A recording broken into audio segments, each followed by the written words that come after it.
it was tough for me to make up my mind. I was stuck in between France, Australia, Canada, and how do I rank these teams? And in the end, since there's always a big hype about Canada and they haven't delivered anything yet, although again we see a very big roster with big names.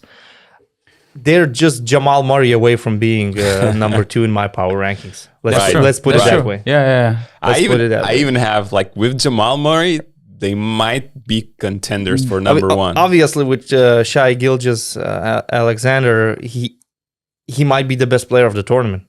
And when you mentioned Team USA not having all NBA players, well, Gilgeous-Alexander was an all NBA player. But to me, number 2 in the rankings is Australia.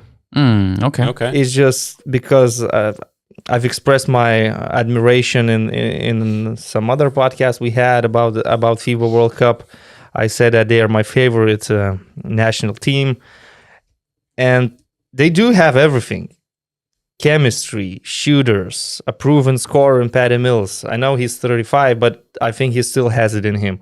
Maybe Joe Ingles declined, but his experience will still be extremely valuable. Dante Exum is coming to this tournament after some good experience in the EuroLeague, and maybe he's even better now. Which might translate to FIBA basketball. He's probably even better now than he was some years before. Josh Giddey, who is not excited to see him. They have big guys. Jock Landale getting injured is a pity, of course, but you know that Australians are always very tough, and other teams just hate playing against them. So maybe Team France, when you look at the roster, at the names, looks a bit stronger. Maybe Canada also, but I'm going with Australia as my number 2 ranked team. Oh, he said USA is alone on the top shelf. I think France is up there. I think they are the only team. They have they are not the only team. I think they have the best chances to beat USA because they can match the athleticism. They have Rudy Gobert in the paint, and he can just stand there all the time. And that makes Nicolas Batum's job that much easier. He can pressure up top the point guards with his long arms, and then be sure that there's Rudy Gobert in case he gets beaten. So France, with their experience, they were second in the Eurobasket, second in the Olympics, 2 times third place in the World Cups. I think they are going to be on the podium. And since the bracket is, let's say USA and France, I think cannot meet until the finals or semifinals. So I'm pretty sure they're going to be fighting for the medals and fighting for gold.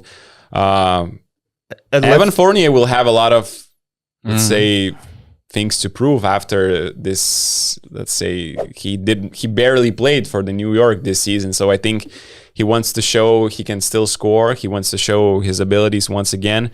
And I really believe they can be a big pain in the ass for the United States. Yeah, let's not forget that just 2 years ago in Tokyo Olympics, they beat USA in the group stage and in the quarterfinals. In the final, it was I'm talking about Tokyo Olympics, not the World Cup.